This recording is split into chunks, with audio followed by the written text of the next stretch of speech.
कभी कभी ऐसा होता है ना कि माएँ बच्चों के साथ टाइम स्पेंड करती अपना दुख भूल जाती हैं। तो सेम इसी तरह मेरे साथ आज ऐसा हुआ कि मैंने डेंटल हॉस्पिटल जाना था क्योंकि मेरा दांत का ट्रीटमेंट था। तो मैं खुद मतलब कि भूल गई थी कि मेरा आज का नंबर लगा हुआ है। तो मैं मानो के साथ मतलब खेल रही थी, तो अचानक से इसके बाबा की कॉल आई अहमद की। मुझे कह रहे थे कि आपका नंबर जो है ना वो आज का मतलब 2 बजे का दोपहर का है, सॉरी 3 बजे का, तो आपने जाना नहीं है। तो मेरा बिल्कुल माइंड में नहीं था कि मेरा आज जो है ना ट्रीटमेंट है डॉक्टर के पास, क्योंकि मैं इतनी अपने बच्चों के साथ मतलब कि बेहोश होके खेल रही थी कि मुझे समझ नहीं आ रही थी कि मेरा अपना दुख भी है। मैंने खुद भी डॉक्टर के पास जाना है अपना ट्रीटमेंट करवाने के लिए।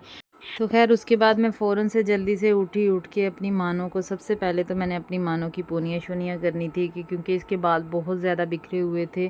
तो ये मतलब जैसे ही मैंने कहीं जाना होता है तो इसको पता चल जाता है कि मेरी मम्मा कहीं जा रही है, तो इसका रोना शुरू हो जाती है। तो बड़ी मुश्किल से ख़ैर इसको मैंने चुप करवाया था।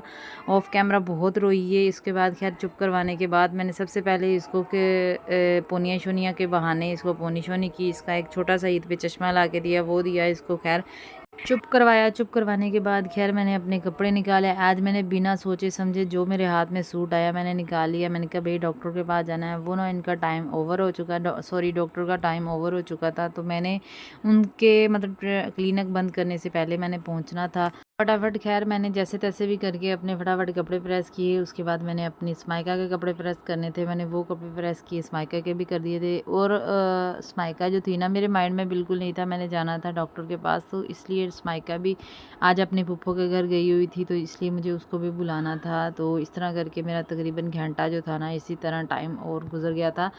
क्योंकि मेरी आयशा के कपड़े जो थे ना वो भी रफ़ पहने हुए थे उसने, और असद अली ने भी रफ़ पहने हुए थे। तो इसीलिए मैंने मतलब कि बच्चों के कपड़े प्रेस करने के बाद सॉरी अपने कपड़े प्रेस करने के बाद मैंने बच्चों के भी कपड़े साथ साथ प्रेस करके मैं रख के चली गई थी।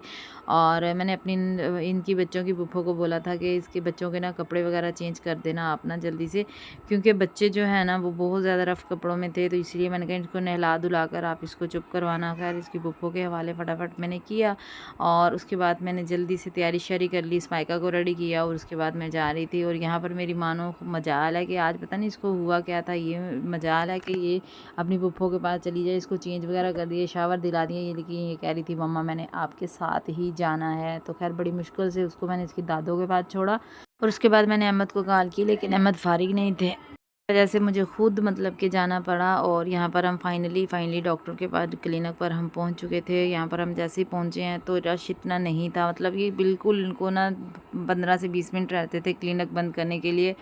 एंड लास्ट टाइम पर मैं पहुंची थी, और जैसे ही मतलब कि हम पहुंचे हैं तो कोई रश नहीं था, ये आप लोग देख सकते हैं। टोटली इनकी जो चेयर थी ना वो सारी खाली हुई पड़ी थी। और जैसे ही मतलब कि मैं अंदर गई हूँ ना, आप यकीन मानो मेरा दिल मतलब कि इतना ज़्यादा घबराने लग गया था ना कि डॉक्टर ने मुझे 2 दफ़ा, तो खैर उस बेचारी ने मुझे कैल्सी पिलाई, वार्ड बॉय को बोल के मुझे 2 दफ़ा कैल्सी पिलाई। अच्छा ज़िंदगी में फ़र्स्ट टाइम मेरा डेंटल मतलब हॉस्पिटल जाने का फ़र्स्ट एक्सपीरियंस था, क्योंकि इससे पहले मैंने कभी अल्हम्दुलिल्लाह मेरे दांतों को कभी कुछ नहीं हुआ। तो यहाँ पर मेरी टांगें काँप रही थी, मतलब मैं दुरूद शरीफ पढ़ रही थी और आयतल कुर्सी पढ़ रही थी, 4 कूल पढ़ रही थी। तो इस तरह करके मतलब कि उन्होंने 2 दफ़ा तो खैर उन्होंने मुझे कैल्सी पिलाई, और उसके बाद मेरा ट्रीटमेंट शुरू किया था। तो फाइनली आज मेरा लास्ट डे था, दांत का ट्रीटमेंट मेरा हो चुका था। तो खैर इसके बाद फाइनली हम वापसी के लिए निकल चुके थे। खैर रास्ते में ना सबील लगी हुई थी, शिद्दत वाली प्यास लगी हुई थी। मैंने कहा चलें जाते जाते सबील भी पीते जाए। यहाँ पर वापसी के लिए हमने सबील पी। खैर उसके बाद फाइनली हम घर पहुँच चुके थे। अच्छा यहाँ पर ना ये कुछ आपको ड्राई फ्रूट नज़र आ रहे होंगे जो कि मैं साफ़ कर रही हूँ, अलग अलग कर रही हूँ। ये सर्दियों में अहमद लेकर आए थे बच्चों के लिए और ख़ुद के लिए, क्योंकि सर्दियों में बच्चे भी बड़े शौक़ से खाते हैं और अहमद भी बड़े शौक़ से खाते हैं। अब तो जून जुलाई की गर्मी पड़ रही है तो इसलिए नहीं खाए जा रहे थे। तो मैंने कहा चलें आप लोगों को ना मैं भिगो के ये जितना भी मतलब किशमिश इसके अंदर है और काजू बादाम है, ये सारे मैं जो है ना, काजू बादाम को तो खैर मैं ग्राइंड करके इसको डब्बी में डाल लूँगी, और जो किशमिश है उसको मैं रात को भिगो कर रख दिया करूँगी, और बच्चों को जो है ना दूध में ग्राइंड करके इसको दिया करूँगी, क्योंकि ये अंदर ही अंदर शॉपर में पड़े ना ख़राब हो रहे थे। तो मैंने कहा भाई बच्चों को दें और बच्चों में थोड़ी इम्यूनिटी हो। तो खैर उम्मीद है आज का व्लॉग अच्छा लगा तो लाइक शेयर सब्सक्राइब कर दिया करें। मिलते हैं कल। अल्लाह हाफिज़।